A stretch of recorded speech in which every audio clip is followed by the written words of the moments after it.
ఎంతమంది సంతోషంగా ఉన్నారు?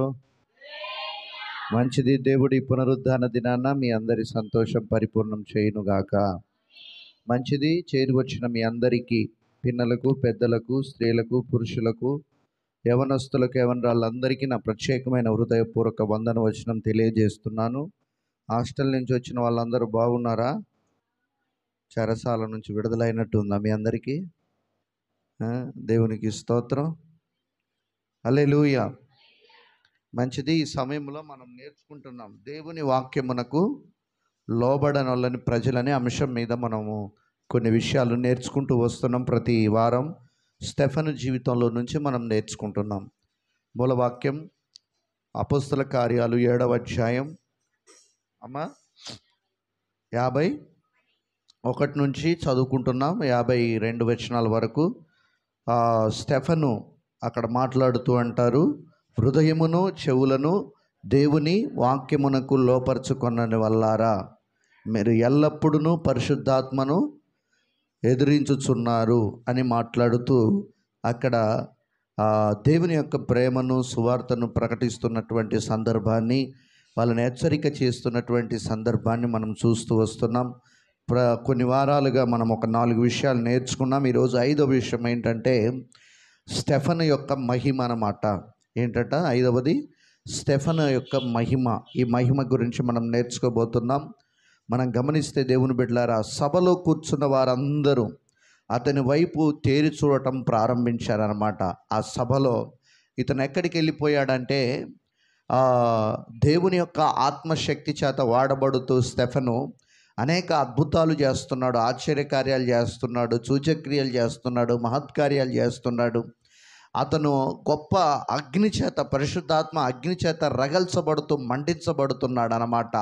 బలమైన దేవుని అభిషేకం అతనిలో నింపబడింది. ఆ అభిషేకం చేత నింపబడిన అతనికి దేవుడు ప్రేరేపణ, పరిశుద్ధాత్ముడు అతనిలో ఉండి తోడుకొని పోయాడు. ఎవరు అల్లరి చేయొద్దు. తోడుకొని వెళ్ళిపోయాడు. ఎక్కడికి వెళ్ళిపోయాడంటే యూదుల యొక్క సభలోనికి, వాళ్ళు కూడుకొని చర్చించుకుంటున్న సభలోనికి, ప్రధాన యాజకుల దగ్గరికి తీసుకొని వెళ్ళిపోయారనమాట. 6వ అధ్యాయం నుంచి మనం గమనిస్తే 8, 7 వచనాల నుంచి 10, 11, 12 వచనాలు అక్కడ అతను వెళ్తుంటే మార్గం మధ్యలో కొంతమందితో అతనికి ఘర్షణ జరిగింది. అంటే దేవుని గురించిన చర్చ ఆ 10వ వచనంలో జరిగింది. ఆ చర్చ జరిగినప్పుడు అతన్ని నేరుగా సభలోనికి పెద్దల దగ్గరికి తీసుకెళ్లారు.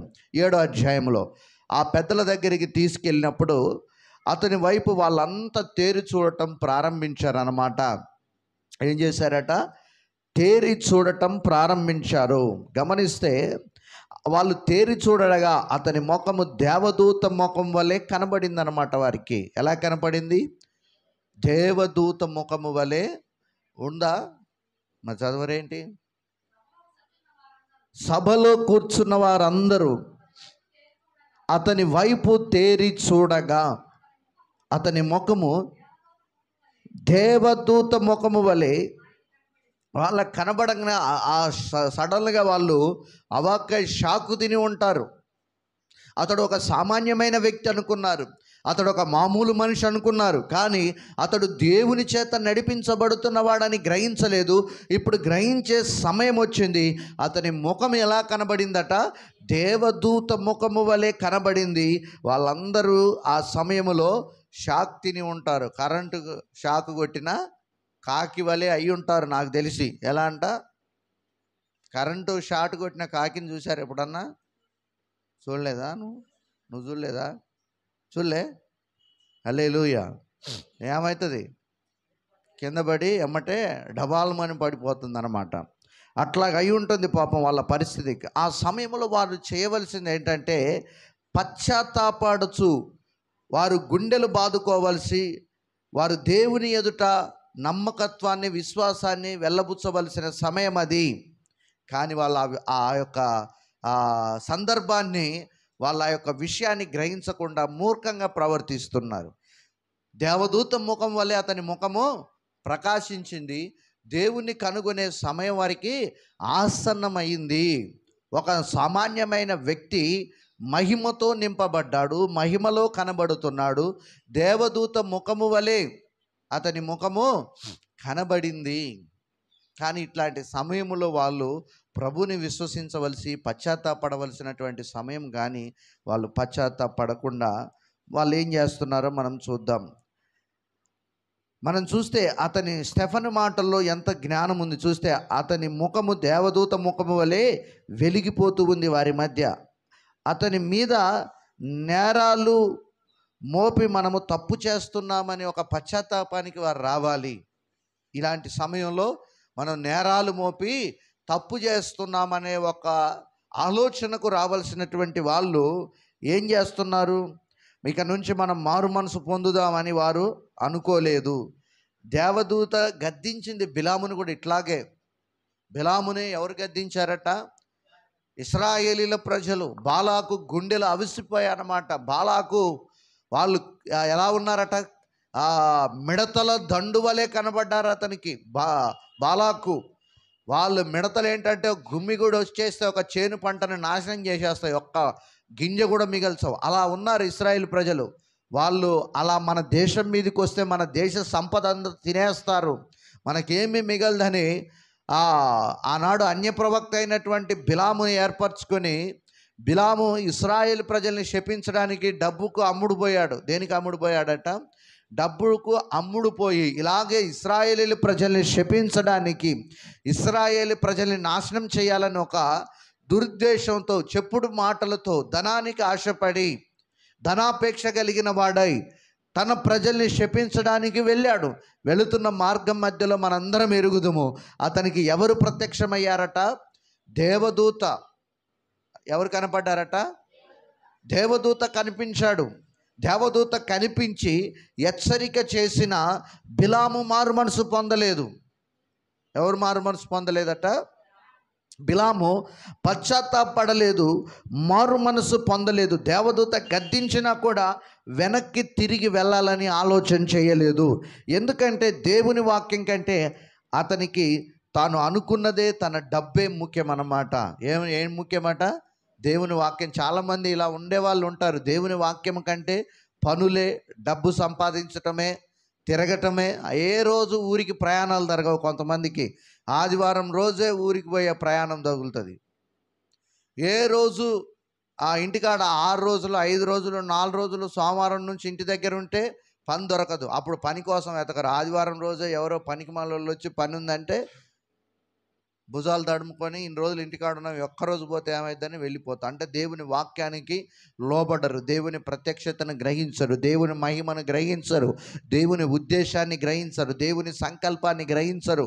నీ పట్ల దేవుని చిత్తం ఏమైందో తెలుసుకోలేని యొక్క అంధత్వంలో ఉండిపోతూ దేవుని వాక్యానికంటే ఇహ సంబంధమైనటువంటి జీవన ఉపాధి కొరకై ప్రయాసపడుతున్న సంఘ విశ్వాసులు చాలామంది ఉన్నారు. అలా వెళ్ళిపోతున్న వారు చాలామంది ఉన్నారు. వాళ్ళు అవివేకులు అనుకోవాలో, మూర్ఖులు అనుకోవాలో, ఏమనుకోవాలో కొన్నిసార్లు అర్థం కాదు. ఎంత చెప్పినా దేవుని వాక్యానికి లోబడరు. అందుకనే హృదయమును చెవులను దేవుని వాక్యమునకు లోపరుచుకొన వల్లనిలారా మీకు బుద్ధి చెప్పువాడు ఎవడు?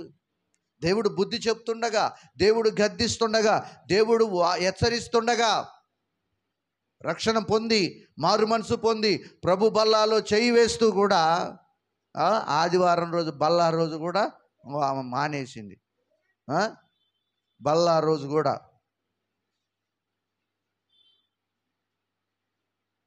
ఇలా ఉంటే మనం దేవుని ఆశీర్వాదాలు ఎలా పొందుకోగలం? దేవుని యొక్క ఆ రెక్కల మాటన ఆరోగ్యాన్ని ఎలా పొందుకోగలం? దేవుడు మనపై ఉద్దేశించిన ఆయన సంకల్పం, ఆయన మనల్ని దీవించాలనుకున్న తీరు, ఆయన మనల్ని ఆశీర్వదించి ఆయన మనల్ని ఒక చోట ఉంచాలనుకున్న ఆయన ఉద్దేశాలను మనం ఇలా చేస్తే ఆయన మనలో ఎలా నెరవేర్చగలడు? ఆయనకి ఎలా ఇష్టలుగా ఉండగలం? మనం ఇలా అవివేకపు పనులన్నీ చేసుకుంటూ వెళ్తే మరలా నన్ను దీవించవా, నేనంటే ఇష్టం లేదా, నా ప్రార్థన వినవా, మరలా ఇలా ముసుగేసుకొని లేకపోతే ఏడ్చుకుంటూ ప్రార్థన చేస్తే దేవుడు ఎలా వింటాడు? దేవునికి నువ్వు లోబడ్డావా? దేవుని మాట విన్నావా?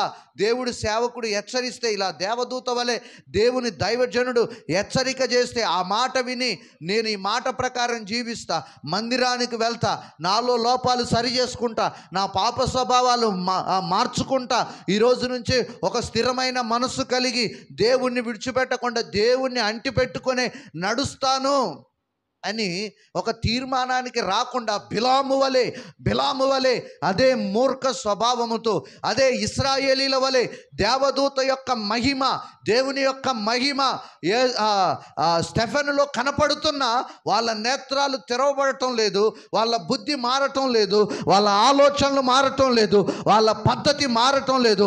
వారిలో ఉన్న సాతాను యొక్క స్వభావము వారిని అంధత్తులుగా చేసేస్తుంది. ఈరోజు విశ్వాసుల పరిస్థితి కూడా ఇంతే అయిపోతుంది. సేవకులు గుండెలు బాదుకోవాల్సి వస్తుంది.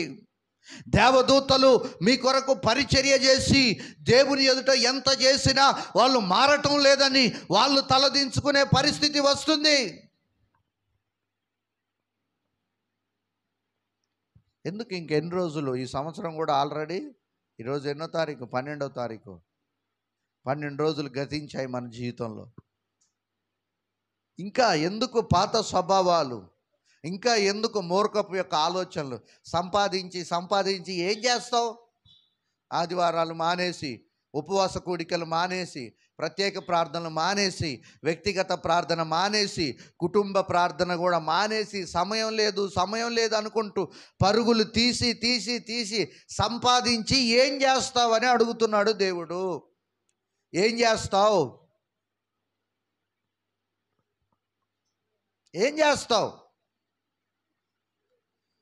వాటితో ఏం చేస్తావు? ఆరోగ్యాన్ని కొనగలవా డబ్బుతో? నేను డబ్బుతో ఆరోగ్యాన్ని కొనగలనని అన్నోళ్ళు ఎవరైనా ఉంటే చేయొద్దండి. నేను సంపాదిస్తానండి, పరుగులెత్తుతానండి, విరామం లేకుండా కష్టపడి డబ్బులు సంపాదించాను, కట్టలు కట్టి బీరోలో పెట్టాను, లేకపోతే కొంతమంది గొయ్యి తీసి గోతిలో పెడతారు, లేకపోతే భార్యకు తెలియకుండా పరుపులో పెట్టి కుట్టి దాని మీదనే పడుకునే వాళ్ళు ఉన్నారు, లేకపోతే తలదిండులో కుట్టేసి నెత్తి కింద పెట్టి పడుకునే వాళ్ళు రకరకాలుగా ప్రయత్నించే వాళ్ళు ఉన్నారు. ఇట్లా సంపాదించి వాటితో నేను ఆరోగ్యాన్ని కొనగలను అనేవాళ్ళు ఎవరన్నా ఉన్నారా? ఇక్కడ ఉన్నారా? సంధ్య ఉన్నారా? మరి ఎందుకంటారు? మరి ఆరోగ్యాన్ని కొనలేరు. నీకు ఆరోగ్యం ఇచ్చేవాడు, నీకు జ్ఞానం ఇచ్చేవాడు, నీకు ఆయుష్ ఇచ్చేవాడు, నీకు తెలివినిచ్చేవాడు, నిన్ను కాపాడేవాడు నీ దేవుడు. మరి నీ దేవుని దగ్గర నువ్వు కృతజ్ఞత కలిగి సమస్తాన్ని పెంటతో ఎంచుకొని ఆయన మందిరంలో ఉండవలసిన నీవు, ఆయన మహిమను చూసి కూడా, ఆయన ప్రత్యక్షతను చూసి కూడా, ఆయన వాక్యాన్ని గ్రహించి కూడా బిలాము వలె ముందుకు వెళ్తే నష్టపోవాల్సింది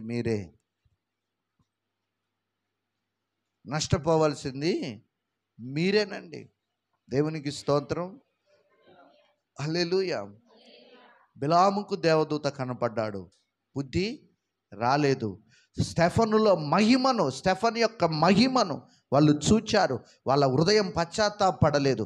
అయ్యో, దేవుని గురించి ప్రకటిస్తున్న అతని ముఖంలో మనం దేవుని ప్రత్యక్షతను చూడగలిగామే అని అప్పటికప్పుడు వాళ్ళ యొక్క వక్ర బుద్ధిని మార్చుకొని దేవుని పాదాల చెంత మోకరిల్లకుండా కఠిన హృదయాలతో వాళ్ళు నిండిపోయారు. ఈరోజు చాలామంది దేవుని వాక్యానికి విధేయులు కావటం లేదు, అవిధేయులు అవుతున్నారు, అవివేకులు అవుతున్నారు. అందుకనే జీవితాల్లో విజయాన్ని చూడలేకపోతున్నారు. అవిధేయత వలన ఏం చూడలేకపోతున్నారట? విజయాన్ని చూడలేకపోతున్నారు. నా దేవుని ప్రియులారా, ఈ రోజున బిలాము లాంటి యొక్క ఆలోచనలు, ఆనాడు సభలో ఉన్న ఇశ్రాయేలీల యొక్క ఆలోచనలు నీలో ఉంటే ఈరోజు నువ్వు విడిచిపెట్టాలి. దేవుని కొరకు నువ్వు సమస్తం పరిత్యజించాలి. హల్లెలూయా, హల్లెలూయా. విరామం లేకుండా పని చేస్తావు, దేవునికి ఇచ్చేది కూడా మళ్ళీ ఇవ్వవు,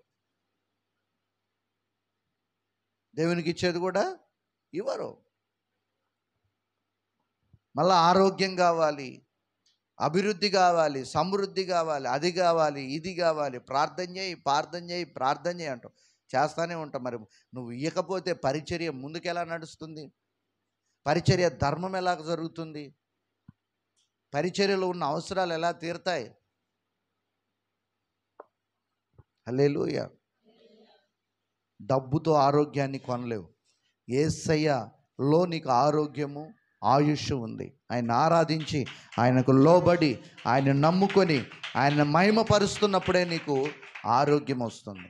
ఈరోజు ఎంతోమంది కోట్లు గడించిన వాళ్ళు ఉన్నారు, డబ్బులు ఉన్నాయి, ఆస్తుపాస్తులు ఉన్నాయి, వెండి బంగారులు ఉన్నాయి, ఆరోగ్యం లేక అల్లాడిపోతున్నారు. ప్రాణాలు గుప్పెట్లో పెట్టుకొని రకరకాల వ్యాధులతో మగ్గిపోతున్నారు. ఆ డబ్బుతో ఆరోగ్యాన్ని కొనుక్కోవట్లేదు. ఈరోజు దేవుడు నీకు ఉచితంగా ఆరోగ్యం ఇచ్చాడు, నెమ్మది ఇచ్చాడు, సమాధానం ఇచ్చాడు, తృప్తిగా బ్రతుకుతున్నావు. అయినా నీవు కూడా ఆ డబ్బు కోసం పరుగులెత్తితే ఆరోగ్యము పోతే దాన్ని సంపాదించుకోలేవు. జాగ్రత్త.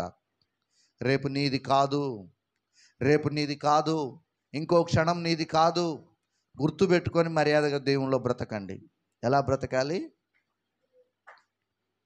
మర్యాదగా అన్నాను, అది మర్చిపోయారు. గుర్తుపెట్టుకొని మర్యాదగా దేవునిలో బ్రతకడానికి ఇష్టపడండి. మీ ఇష్టానుసారంగా బ్రతకడానికి కాదు. ఒకప్పుడు ఇష్టానుసారంగా బ్రతికాం, ఎలా పడితే అలా జీవించాం, ఎలా పడితే అలా నడిచాం. ఆ రోజులకి ఇక అయిపోయింది, ఇంకా అయిపోయింది. ఇంకా హల్లెలూయా, దేవునికి స్తోత్రం, హల్లెలూయా. అందుకనే నా దేవుని ప్రియులారా, బిలాము ఎంత గద్దించిన, సంఖ్యాకాండం 22వ అధ్యాయం 31వ వాక్యం చూద్దాం. సంఖ్యాకాండం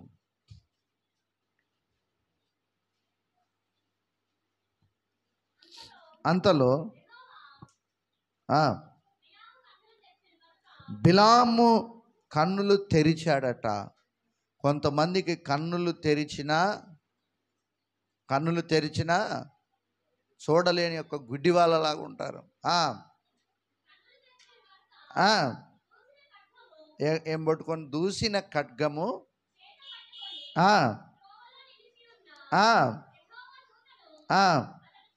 అతడు చూచి సాష్టాంగ నమస్కారం చేశాడు. ఈ ముమ్మారు నువ్వెలా కొట్టావు?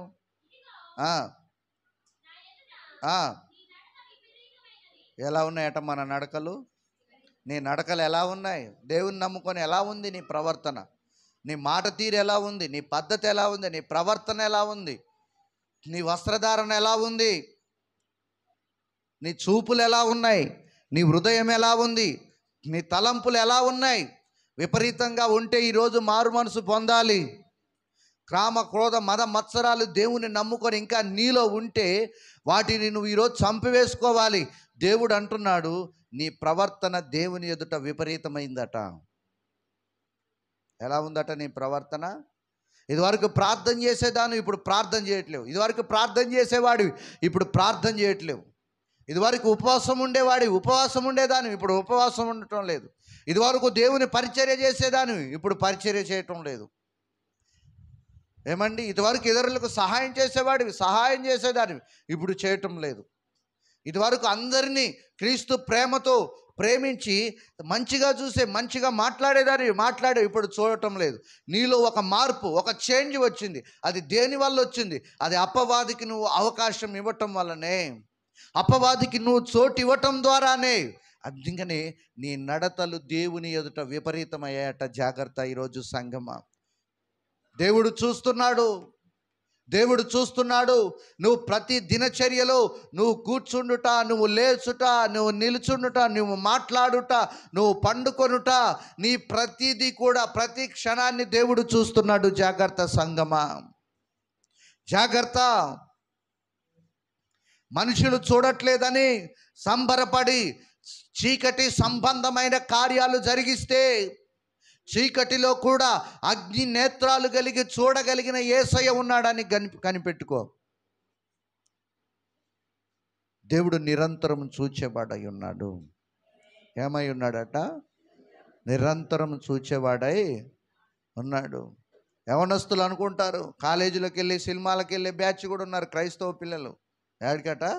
మా అమ్మ చూడడు, మా నాన్న చూడడు, మా స్నేహితులు చూడరు. దొంగతనంగా పోదామంటే ఎక్కడైనా అంతటా ఉన్నవాడు దేవుడు చూస్తాడు, ఏదో ఒక రోజు బయట పెడతాడు. పెడతాడా పెట్టడా? నువ్వేది చేసినా బయట పెడతాడు. వెలుగులో రహస్య చీకటిలో జరిగినవన్నీ ఎక్కడ తీసుకొస్తాడట? వెలుగులోనికి తీసుకొస్తాడు. హల్లెలూయా. మీరు ఏం చేసినా, ఏం మాట్లాడుతున్నా, ఏం చూస్తున్నారో దేవుడు అన్నిటిని కూడా ఏం చేస్తాడట? బయటికి తీసుకొస్తాడు. జాగ్రత్త సంఘమా. ఇలా బిలాము వలె మీ నడత విపరీతమైతే ఈరోజు మారు మనసు పొందాలి, పశ్చాత్తాపడాలి. హల్లెలూయా. ఏమంటారు? మారు మనసు పొందుదామంటారా? ఏమంటారు? క్రైస్తరు. హల్లెలూయా. దేవుని ఎదుట నీ నడత, అందరు చెప్పండి, దేవుని ఎదుట నీ నడత విపరీతమైంది అంటున్నాడు. విపరీతం అంటే చెప్పండి. అది భరించలేనిదంతా, చూడలేనిదంతా ఆ స్థాయికి వెళ్ళిపోయిందన్నమాట. ఏ స్థాయికి? దేవుడే దిగి వచ్చి శిక్షించే స్థాయికి వచ్చింది. ఎన్నో మార్లు స్వరం వినిపించాడు. ఏమని? నువ్వు చేస్తుంది కరెక్ట్ కాదు, వాళ్ళు నా ప్రజలు. హల్లెలూయా. వాళ్ళు ఎవరట? నా ప్రజలు. నువ్వు మాట్లాడుతున్నది కరెక్ట్ కాదు అని చెప్పాడు. అయినా విన్నాడా? ఒకసారి చెప్పాడు, రెండుసార్లు చెప్పాడు, విన్నాడా? వినలేదు. మూడోసారి చెప్పాడు, దేవదూతని పంపించాడు. దేవదూత ఎందుకు వచ్చాడు? కత్తి తీసుకొని ఎందుకు వచ్చాడండి? ఒక ఏటు వేసేద్దామని వచ్చేసాడు. కానీ దేవుడు కృపా సత్య సంపూర్ణుడు, వాడిని హెచ్చరించి వదిలే అని చెప్పాడు. హల్లెలూయా. విన్నాడా? వినకుండా మరలా వెళ్ళి బిలాముతో చేతులు కలిపి బలులర్పించి మళ్ళా దేవుణ్ణి శోధించటం మొదలుపెట్టాడు. ఏం చేశాడట? దేవుణ్ణి శోధించటం మొదలుపెట్టాడు. దేవుణ్ణి శోధించేవారిగా మనం ఉండకూడదు. ఎవరిని శోధించేవారిగా? దేవుణ్ణి శోధించేవారిగా మనం ఉండకూడదు. దేవుణ్ణి ప్రేమించేవారిగా ఉండాలి. హల్లెలూయా. ఎవరిని ప్రేమించేవారిగా ఉండాలి? దేవుణ్ణి ప్రేమించేవారిగా ఉండాలి. శోధించేవారిగా ఉండొద్దు. మన వేషాలు మారవద్దు, మన రంగులు మారవద్దు. దేవుడు ఏ రూపం ఇచ్చాడో అదే ఉంచండి. ఏ రూపం ఇచ్చాడో అదే ఉంచండి. రంగులు మార్చి, రూపాలు మార్చి ఏం చేద్దామని?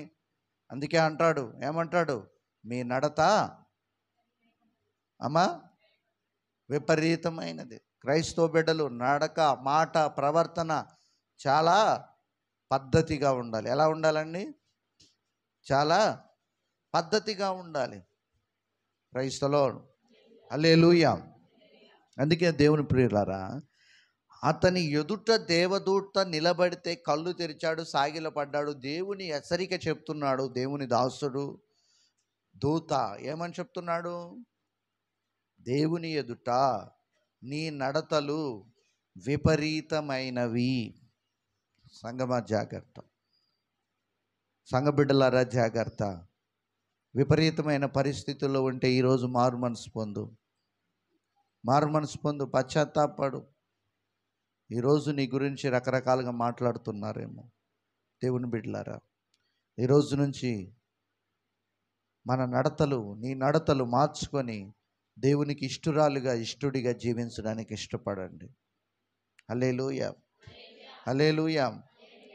లేకపోతే నీ మీద ఒక తప్పు మోపాల్సి వస్తుంది అంటాడు. ఏమంటాడు? నీ మీద ఒక తప్పు మోపవలసి వస్తుంది. తప్పులు మోపించుకునే వారిగా కాదు, బలా నమ్మకమైన మంచి దాసురాల దాసుడా అనేటట్లుగా మన నడతలు, మన సాక్ష్యం ఉండాలి. హల్లెలూయా. దేవునికి స్తోత్రం. ఆమేన్. అట్లాగే మనం చూస్తే ఇక్కడ వీరిది కూడా ఏంటంటే అదే తీరు కూడా ఉంది వాళ్ళది కూడా. దేవుని వాక్యం కంటే వారు కోరుకున్నదే ముఖ్యమనే స్థితిలో ఉన్నారు. ఏంటి వాళ్ళు కోరుకున్నది? మోషే ధర్మశాస్త్రం, విశ్రాంతి దినాలను, ఆచారాలను, పండుగలను వాళ్ళు కోరుకున్నారు. లోకానికి రక్షకుడుగా, మెస్సయ్యగా వచ్చిన ఆయనను మాత్రం దేవుడిగా అంగీకరించడానికి ఇష్టపడటం లేదు. ఎవరిని ఇష్టపడటం లేదు? దేవుడిగా అంగీకరించడానికి, వచ్చిన ప్రభుని అంగీకరించడానికి ఇష్టపడటం లేదండి. ఇష్టపడటం లేదు. హల్లెలూయా.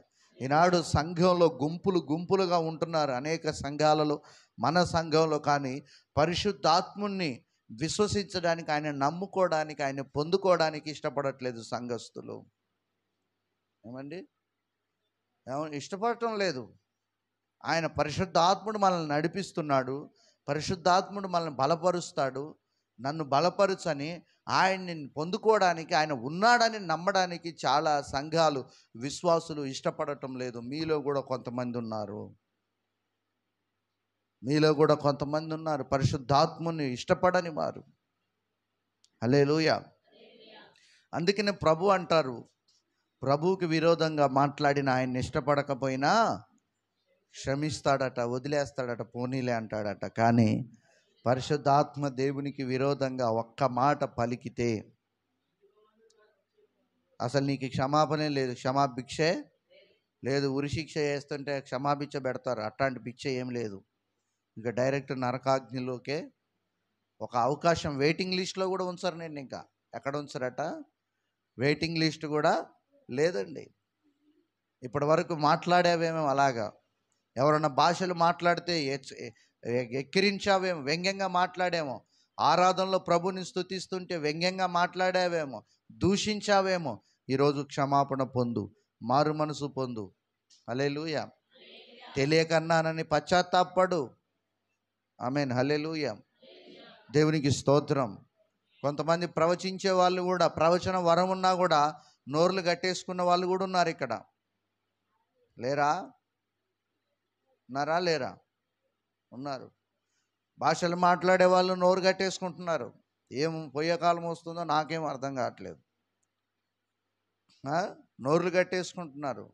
సిగ్గుపడింది ఎందుకు? మనం, దేవుడు ఒకటే అన్నాడు, సిగ్గుపడనక్కర్లేని పనివారిగా మనం ఉండాలి. Praise the lord. దేవునికి మహిమ కలుగును గాక. ఆమేన్. ఎవరికి భయపడాల్సిన అవసరం ఏమీ లేదు, దేవునికి భయపడాలి. వాళ్ళకి ఎదుట స్టెఫనులో దేవుని యొక్క ప్రత్యక్షత, మహిమ కనపడిన వాళ్ళు కోరుకున్న దానికోసం ఎదురు చూస్తున్నారు. కానీ ఆయన చెప్తున్న సత్యాన్ని మాత్రం గ్రహించలేని యొక్క అంధత్వంలో వాళ్ళు ఉండిపోయారు. హల్లెలూయా. హల్లెలూయా. వాళ్ళు కోరుకున్నదే వాళ్ళకు ముఖ్యం. మీకు కూడా అంతే. మీరు కోరుకున్నదే కావాలి, కానీ దేవుడు కోరుకున్నది మాత్రం చెయ్యరు. మీరు కోరుకున్నదే కావాలి, మీరు ఇష్టపడ్డదే కావాలి, కానీ దేవుని కోరిక ఏంటి, దేవుని చిత్తం ఏంటి? యేసయ్య వలె గెస్తమనే తోటలో, తండ్రి నీ చిత్తమైతే ఈ గిన్నె నా యొద్ద నుండి తొలగించి అన్నారు. కానీ మరలా ఆయన అన్నారు, నా చిత్తము కాదు, నీ ఇష్టమే నెరవేరాలి. ఆమేన్. ఎంతమంది దేవుని ఇష్టాన్ని, మన కోరికలు పక్కన పెట్టి కోరుకుంటున్నారు? ఎంతమంది? నీ చిత్తం, దేవుని చిత్తం ఏంటి అసలు మన ఎడల? ఏమైందండి?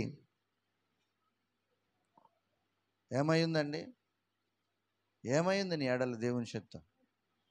అది తెలుసా నీకు? అసలు అది గ్రహించావా? అది అడిగావా? ఏంటి ప్రభువా నీ చిత్తం అని అడిగారా? ఎంతసేపు మన కోరికలు మనం అన్నిటి కొరకు అడుగుతూ దేవుని, ఇది నెరవేర్చు ప్రభువా, అది నెరవేర్చు. ఏ రోజైనా నీ చిత్తం ఏమైంది? దాన్ని నెరవేర్చు ప్రభువా, దాని కొరకు బ్రతికించు ప్రభువా, దాన్ని నెరవేరుస్తాను ప్రభువా. నీ ఇష్టమే నా జీవితంలో, నీ ఇష్టమే. ఎవరిష్టమట? నీ ఇష్టమే అని అడగగలుగుతున్నామా? ఎంతసేపు నా ఇష్టం ప్రభువా, నాకు అది కావాలి ప్రభువా, నాకు ఇది కావాలి ప్రభువా, అది చేయి ప్రభువా, ఇది చేయి ప్రభువా. మన పిచ్చి మొహాలు కాకపోతే ఆయన ఒకటే మాట అన్నారు, ఆయన చిత్తాన్ని, ఆయన రాజ్యాన్ని, ఆయన నీతిని వెతికితే అన్నీ ఇస్తానన్నాడు. రెండవది, మీరు అడగక మునిపే మీ పరలోకమందున్న మీ తండ్రికి మీ అక్కర్లేంటో తెలుసు అన్నాడు. మనం చేయవలసింది ఆయన ఇష్టం కొరకు వెంపర్లాడటం, పాకులాడటం. అది చేయకుండా మన ఇష్టాలు నెరవేర్చుకోవడానికి మనం ఏదేదో చేస్తూ విఫలమవుతూ, బాధపడుతూ, దుఃఖపడుతూ ఉన్నాం. సత్యాన్ని గ్రహించకుండా అవివేకంలో ఉన్నాం. Praise the lord. హల్లెలూయా. ప్రార్థనకు రావట్లేదు చాలామంది, ఉపవాస ప్రార్థనకు. ఏమవుతుందో? శుక్రవారం రాత్రిపూట ఏం చేస్తున్నారమ్మా మీరంతా? టీవీల ముందు సీరియళ్ళ ముందు కూర్చొని ఇంకా దేవుని నమ్ముకొని మారు మనసు పొంది ఇంకా టీవీలు సీరియల్స్ సినిమా పిచ్చోళ్ళు చాలామంది ఉన్నారు. బుద్ధి లేదు, ప్రార్థన చేసుకోరు ఇంట్లో, ఎంతసేపు సొల్లు కాచుకుంటా సెల్లులు ఆ టీవీలు చూసే వాళ్ళు ఎక్కువైపోయారు సంఘాల్లో. మీరందరూ మంచోళ్ళు, ఎక్కడ ఉన్న వాళ్ళందరూ మర్యాదగా మారు మనసు పొందండి. ఈరోజు ఎవరైనా తేడా ఉంటే అరాకొర ఉంటే హల్లెలూయా హల్లెలూయా ప్రైజ్ ది లార్డ్ హల్లెలూయా. దేవుని రాకడ సమీపంగా ఉంది. మీ ఇష్టానుసారంగా ప్రవర్తించకండి. అలాగే వాళ్ళు కోరుకున్నదే ముఖ్యమట. ఏం ముఖ్యమంట? వాళ్ళు కోరుకున్నదే ముఖ్యం. దాని కొరకే వాళ్ళ ప్రయాస, దాని కొరకే. అలాగే వీరిది ఎంత మూర్ఖత్వం అంటే దేవుని మహిమను అతనిలో చూసి కూడా వీరు తమ ప్రవర్తనని మార్చుకోవడానికి ఇష్టపడటం లేదు. వాళ్ళ ప్రవర్తన మార్చుకోవడానికి ఇష్టపడటం లేదు. ఇలాంటి వాళ్ళు కోకొల్లలుగా ఉన్నారు. ఇష్టపడకుండా అతన్ని దూషిస్తూ ఉన్నారన్నమాట. అతన్ని ఇబ్బంది పెట్టడానికి ఇష్టపడుతూ ఉన్నారు. నేరాలు మోపడానికి కూడా ముందుకు వస్తున్నారు. ఇంకా ప్రభుదూత మహిమను చూసినటువంటి గొర్రెల కాపర్లు కూడా విధేయులయ్యారట. ఏమయ్యారట? ఎవరిని చూశారట? వాళ్ళు ప్రభు మహిమను చూశారు. ప్రభు మహిమను చూసి విధేయులయ్యారు కనుక దేవుని సన్నిధిలో వాళ్ళు ఉన్నారు. వాళ్ళు ఎవరు? విద్య లేని యొక్క పామరులు, ఊరికి సమాజానికి దూరంగా బ్రతుకుతున్నటువంటి బ్రతుకులు. వాళ్ళు దేవుని మహిమను చూచి విధేయత చూపారు. చదువుకొని ధర్మశాస్త్రం తెలిసి పాండిత్యం ఎరిగిన వారు, వేదాలు తెలిసినటువంటి వాళ్ళు దేవుని మహిమను అతనిలో చూసి విధేయులు కాలేదు. ఏం కాలేదమ్మా? విధేయులు. ఏమమ్మా తప్పు చేస్తున్నావు, సరి చేసుకో అంటే విధేయత చూపించకుండా ఇట్లానే వాక్యం చెప్పాను, వాళ్ళ ప్రవర్తన బాగలేక విధేయత చూపకుండా పక్క సంఘం చూసుకుంటున్నారని చెప్పాను. ఏం బాగలేక? ప్రవర్తన బాగలేక, తప్పులు సరి చేసుకోలేక, బిలాము లాంటి బోధలకు అలవాటు పడి ఏదైనా చేయండి, ఎలాగైనా బ్రతకండి, ఆదివారం ప్రార్థనకు రండి. చెప్పండి. Praise the lord. సంధ్య ఇవన్నీ చేసే దేవుణ్ణి తెలుసుకొని ఈ జీవితం వ్యర్థమని మీరు తిడుతున్నా, అంటున్నా, పడుతున్నామంటే కేవలం యేసయ్య పిలిచిన పిలుపుకు లోబడ్డాం అంతే. ఒక మార్పు అనేది చూపిస్తున్నాం, ఒక మార్పు అనేది చూపిస్తున్నాం. అంతేగాని ఊరోళ్ళనంటే తంతారని పాస్టర్ని తిడతారు చాలామంది సంఘస్థులు, ఊరోళ్ళు. ఎవరినంటే ఇంటెమ్మటోని ఇంటి పక్కన అంటే ఏం చేస్తారట? తంతారు. అందుకని పాస్టర్లను అంటే ఎవడేమన్నాడని మేమేమన్నా ఓచుకుంటాం. దేవుడు మాకు సమర్పణ ఇచ్చాడు, కానీ దేవుడు మాత్రం ఒకరోజు తగిన ప్రతిఫలం ఇస్తాడు. హల్లెలూయా. అది మర్చిపోయి ఏది పడితే అది మాట్లాడమాకండి. హల్లెలూయా. దేవునికి మహిమ కలుగును గాక. ఏం చూశారట? ఇదే జరిగిందమ్మా. ఆ రోజు ఏం జరగలేదు. నువ్వేనా అన్నా, ఎందుకు తమ్ముడు అని ప్రేమతో మాట్లాడా, ఏమీ అనలేదు. వాళ్ళిద్దరు ప్రత్యక్ష సాక్షులు ఉన్నారు. మాధవ్ గారి కొడుకు, ఎవరైనా ఇంకెవరు, రాణి కొడుకు, వాళ్ళిద్దరు ప్రత్యక్ష సాక్షులు. వాళ్ళు ముగ్గురే ఉన్నారు. ఎగ్జాక్ట్లీ ఉదయం 6 గంటలకి ఆ రోజు సండే. అంతకు మించి నేను ఏం మాట్లాడలేదు. దాన్ని చాలా రాదంతం చేశారు. హల్లెలూయా. ఎందుకు అన్నావని తల్లిదండ్రులు కొడుకుకు బుద్ధి చెప్పుకోక, తల్లిదండ్రులు ఇంకా దానికి ఆజ్యం పోస్తూ, తల్లిదండ్రులు ఇట్లా చేస్తే, ఈరోజు నా విషయంలో ఇలా చేస్తే రేపు ఇంకేదన్నా చేసి ఏదన్నా చేస్తే నష్టపోయేది మీరే, నేనేమి కాదు. మీ కొడుకైనా నా కొడుకైనా ఎవరైనా తప్పు చేసిరని చెప్తే, తప్పు చేసిన మా కొడుకుని అంటావని చెప్పిన వాళ్ళని మీదికి ఒంటికాల మీద పరుగులు ఎత్తటం కాదు, కర్రలు బడితలు వేసుకొని. అసలు నీ కొడుకు ఏం చేశాడు, నీ కూతురు ఏం చేశాడు, వాళ్ళు ఎందుకు అన్నారు, ఎంక్వైరీ చేసి వీళ్ళకి బుద్ధి చెప్పుకోవాలి. ఫస్ట్ ఏం చేయాలి? ఇది మనందరికీ వర్తిస్తుంది. ఏం చేయాలంట? మనం బుద్ధి చెప్పుకోవాలి. పురుషులారా వింటున్నారా? బుద్ధి చెప్పుకోవాలి. అంతేగాని నా కొడుకుని అంటావా, నా కూతురుని అంటావా అని అవతల వాళ్ళ మీదకి బడతలేసుకొని పోతే అది సమంజసం కాదు. మీరు దేవుని బిడ్డలు కాదు. హల్లెలూయా. అర్థమవుతుందా? ఓర్పు సహనం అనేది అవసరం దేవుని పిల్లలకు. అది విశ్వాసులకు కూడా అవసరం. అర్థమైందా? పేతురు ఎలాంటివాడు? ఒకప్పుడు యేసయ్యతో సేవ చేసినప్పుడు మల్కు చెవుని కూడా అట్లాంటోడు పెంతెకొస్తు దినాన మారు మనసు పొంది వాళ్ళు చెరసాల్లో వేస్తున్న మౌనుగా చెరసాల్లోకి వెళ్ళిపోయాడు. హల్లెలూయా. కేవలం దేవుని ప్రేమను బట్టే ఎవరేమన్నా ఓర్చుకుంటున్నామండి. సేవకులం మార్పు చెందాం కనుక ప్రతి మాటను, ప్రతి తిట్టును కూడా హృదయంలో పెట్టుకొని ఎవరిని వాళ్ళని క్షమించు ప్రభు అనే ప్రార్థన చేసి ఒక సమర్పణలోకి వచ్చాను తప్ప చేతగాక కాదు, చేతులు లేక కాదు, కాళ్ళు లేక కాదు, నోరు లేక కాదండి. అంతేనంటారా? క్రైస్తవులు. హల్లెలూయా. దేవదూత, ప్రభుదూత మహిమ చూసిన గొర్రెల కాపరులు యేసయ్యకి ఏమయ్యారట? విధేయులయ్యారు, సాగిలపడి నమస్కరించారు, దేవుణ్ణి నమ్మి ఆరాధించారు. ఎవరిని నమ్మారు? యేసయ్యను నమ్మి ఆరాధించారు. మరి వీళ్ళకేం పోయే కాలం వచ్చింది? ధర్మశాస్త్రం తెలుసు, ప్రవచనాలు తెలుసు, ప్రవక్తలు ప్రవచించింది తెలుసు, నేను మెస్సయ్యగా వస్తానని ప్రభు చెప్పాడు. యెషయా ప్రవక్త, వాళ్ళకి ఇష్టమైన ప్రవక్తే ఆయన. 9వ అధ్యాయం యెషయా గ్రంథంలో కదా, ఇదిగో కన్యకై గర్భవతి కుమారుణ్ణి ఆయన ఎక్కడ పుడతాడో చెప్పాడు, ఎలా ఉంటాడో అని ప్రవచనాల్లో చెప్పాడు. అయినా వాళ్ళు చదువుకున్న, ఏమంటారు మనం, చదువుకున్న మూర్ఖులాళ్ళు. వీళ్ళేమో చదువుకొని జ్ఞానులయ్యారు, విధేయులయ్యారు. హల్లెలూయా. చదువు రాదు, అక్షరం ముక్క రాదు. ఏమండి, అక్షరం ముక్క రాదు. ప్రభు మహిమను చూసి విధేయులయ్యి ప్రభుని ఆరాధించి 10 మందికి చెప్పారండి. ఆమెన్.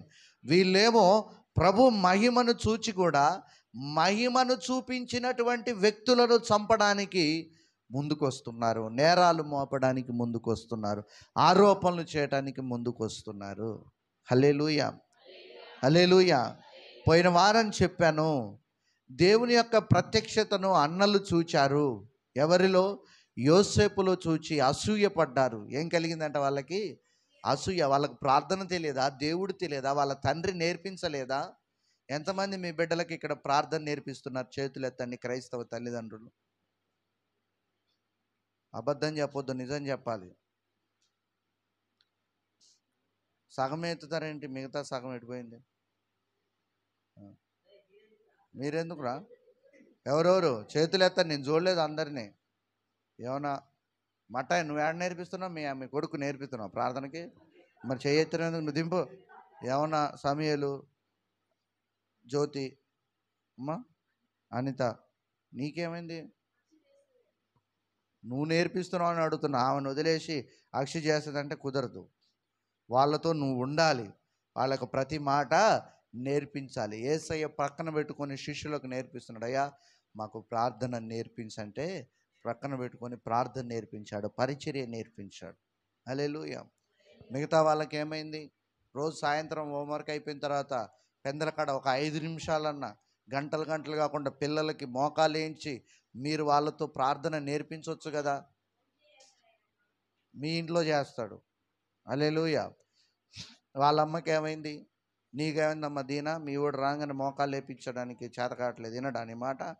ఇప్పుడే వినకపోతే రేపు ఎట్టేంటాడు? అమ్మ ఇంకా ఏమైంది? మీకేమైంది? కీర్తన మీ ఆయన ఎత్తు సామ్యాలు లేపిండా? అమ్మ నీకేమైందమ్మా? సిస్టర్ మరియమ్మ, మీ వాడు వింటాడుగా, మంచోడేగా, మంచి బాలుడేగా, చెప్పింది వింటాడు. రాగానే నాన్న బైబిల్ చదువు, మోకాళ్ళు కీర్తనలు చదువుకోమని చెప్పి రోజు ఒక కీర్తన చదివించి మోకాళ్ళు వేయించి ప్రార్థన చేయించవచ్చు కదా. ఒక 5 నిమిషాలు 10 నిమిషాలు అలవాటు అవుతుంది. అమ్మా మీకేమైంది? ప్రసన్న చేస్తురా?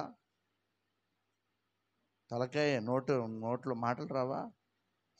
వస్తాయిగా. అమ్మ ఇంకెవరున్నారు? ఎవరు కనపడటం లేదు నాకు. మాధవ్ గారు చేయిస్తున్నారా? మీ అమ్మాయితో ఇద్దరు కలిసి చేస్తున్నారు బలంగా? ఓకే. అమ్మ త్రివేణి, మీ పిల్లగాళ్ళకి నేర్పించాలి. విధేయత, ప్రార్థన బలంగా నేర్పించాలి. వాళ్ళు మంచి జ్ఞానం ఇస్తాడు దేవుడు. ఇప్పటి నుంచే వాడికి నేర్పించు, మంచిగా నేర్చుకుంటాడు. సమయల్ నేర్పిస్తురా, మీ ఆవిడ లేదు, నువ్వు ఏం చేయాలి, రోజు బడికి పోయి రాగానే, ఎట్లా మీ కూతురు హాస్టల్ ఉంది, వాడు రాగానే వాడు వింటాడు, వాడు మంచివాడు, వాడు వింటాడు. వాడు రాగానే రే హోంవర్క్ చేసుకోగానే స్నానం చేసి ప్రార్థన చేసుకోరని దగ్గరుండి వానికి వచ్చే సండే స్కూల్లో నేర్పిన ప్రార్థన వాక్యము చదువుకొని ప్రార్థన చేసుకోరని చెప్పాలి. మీరు ప్రార్థన కోసం మీరు చేయకుండా వాళ్ళని కూడా చెడగొడుతున్నారు. చైతన్యం చేస్తున్నారా ప్రేయరు? లేకపోతే 12 దాకా స్టడీ అవర్లో ఉండి ఇంకా ప్రార్థన లేదు, చేతగాట్లే, నీకు స్తోత్రం, మాకు ఆత్రం ప్రభు అంటున్నారా? ఏంది ప్రశాంతి, చేస్తున్నావా? నమ్మాలా? ఏందమ్మా అమ్ములు లేదు, చేస్తురా? Praise the lord. అమ్మా కర్ణమ్మ 2, నీ పేరు గుర్తులేదు అందుకని 2 అన్న. చెప్పు, చేస్తున్నా? ప్రార్థన హాస్టల్లో చేసుకుంటున్నావా?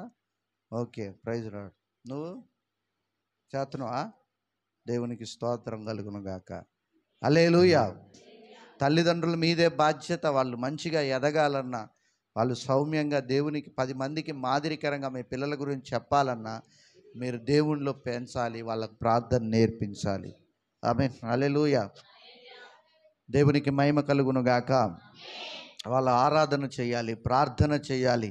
రేపటి తరం వాళ్ళే. అంతేగాని క్రైస్తవ కుటుంబంలో పుట్టి ప్రభు అన్నట్లుగా ఇదిగో కన్నులు నెత్తికి వచ్చిన ఒక తరము కలదంట. కనీసం దేవుణ్ణి ఎరగని ఒక తరం పుట్టుకొచ్చిందట ఇశ్రాయేలీలో నుంచి. దానికి కారణం ఎవరట?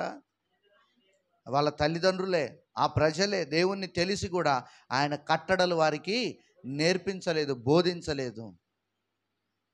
దానికి కారణం మీరే అవుతారు. క్రైస్తవ సంఘమా, రేపటి తరానికి ఒక సేవకుడిని, ఒక సేవకురాలిని, విశ్వాసుల్ని మీ కుటుంబంలో నుంచి నమ్మకమైన వారిని దేవుని కొరకు సంఘంలో లేవనెత్తే బాధ్యత మీదే.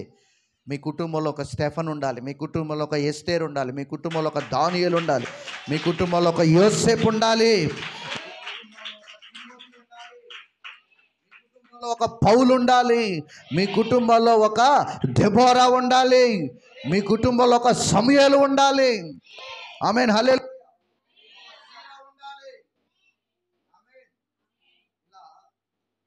ఒక్కొక్కరి కుటుంబంలో ఒక్కొక్క ప్రత్యేకత కలిగిన దేవుని పిల్లలు ఉండాలి.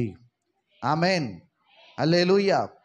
అలా ఉన్నప్పుడు గ్రామాన్ని, దేశాన్ని దేవునికి మహిమ కలుగును గాక. హల్లెలూయా. దేవుని వైపు దేవుని వైపు త్రిప్పగలం. ప్రార్థనా యోధులు తయారు కావాలి, వాక్యం బోధించే వాళ్ళు తయారు కావాలి, ప్రవచించేవారు, భాషలు మాట్లాడేవారు, చిన్న వయసు నుంచే దర్శనాలు చూచేవారు. ఇలా నా బిడ్డల్లో ఉండాలి అని నువ్వు ప్రార్థన చేయాలి తల్లిగా. హన్నా ఒక్కటే నా కొడుకు ఒక మంచి ప్రవక్త కావాలి, ఒక దర్శనాలు చూడాలి, ప్రపంచంలో నా కొడుకు పేరు మారుమ్రోగాలి.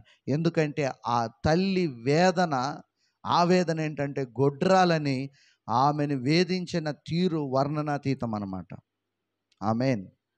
ఆ బాధకు ప్రతిగా ఛాలెంజ్గా దేవుని కొరకు కొడుకును పెంచింది. హల్లెలూయా, హల్లెలూయా. నువ్వు దేని కొరకు పెంచుతున్నావు? ఇప్పటి నుంచే నా బిడ్డలకు నేర్పుతారు. అమ్మా నువ్వు పెద్ద అయినాక కలెక్టర్ కావాలి, నువ్వు ఏంటి అంట, ఇంకేం కావాలి, డాక్టర్ కావాలి, ఇంజనీర్ కావాలి. ఆఖరికి వాళ్ళు ఏది కాకుండా పోతున్నారు. చిన్నప్పటి నుంచి వాళ్ళకు నువ్వు మంచి దేవుని బిడ్డగా ఎదగాలి. దేవుని చిత్తం అయితే ఉద్యోగం చేద్దువు, సేవ అయితే సేవ చేద్దువు. నీకు దేవుడు ఏది ఇస్తే అదే ముందే వాళ్ళకు ఒక టార్గెట్లు పెట్టి నువ్వు ఇది కావాలి, ఇదే చెయ్యాలి, అదే చెయ్యాలి అని వాళ్ళని అడిగితే నువ్వేం చేస్తావురంటే నేనా ఎస్ఐ, అందరూ ఎస్ఐ యాత్ర. ఒకడు అంటాడు, ఒకడు కానిస్టేబుల్ అంటాడు, ఒకడు హోమ్ గార్డ్ అంటాడు, ఒకడేమో నేనేం తిరగటమని ఒకడు అంటాడు, ఒకడేమో నేను సోషల్ వెల్ఫేర్ అవుతాను అంటాడు. సోషల్ వెల్ఫేర్ ఏముందమ్మా సోషల్ వెల్ఫేర్? వాళ్ళకాడు వీళ్ళకాడు అనేది దిక్కు దివాన తిరుగుతూ ఉంటారు. ఒకడు నేను రాజకీయ నాయకుడు అంటాడు, ఒకడు ఇంకోడు. ఏం నేర్పిస్తున్నారు వాళ్ళకి? మీరు దైవభక్తిని నేర్పించండి. వాళ్ళు ఏదైతే అది అవుతారు. ఏదైతే దేవుని చిత్తంలో ఏది ఉంటే అది అయితే జరుగుద్ది. అంతేగాని ముందే వాళ్ళకి చెప్పి వాళ్ళకి నూరిపోస్తున్నారు. ఏం చేస్తున్నారట? నెరవేర్చాలి. ఏంటిది? సేవ చేయాలి.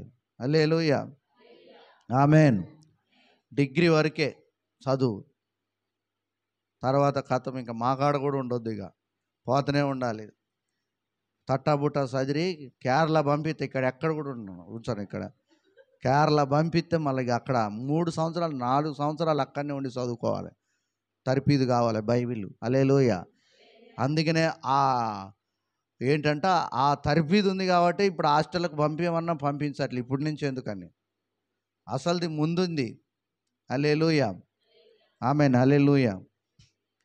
అంతేగాని అదవుతాను ఇదవుతాను అని పిల్లలకు నూరిపోయకండి. ఆమేన్. వీళ్ళు కూడా కొంతమంది గొప్పలు చెప్పేవాళ్ళు ఉన్నారు, అమ్మాయిలు అబ్బాయిలు కూడా ఉన్నారు. నేను అది కావాలి, నేను ఇది కావాలి, అందుకే నేను అది చేస్తున్నా, ఇది చేస్తా.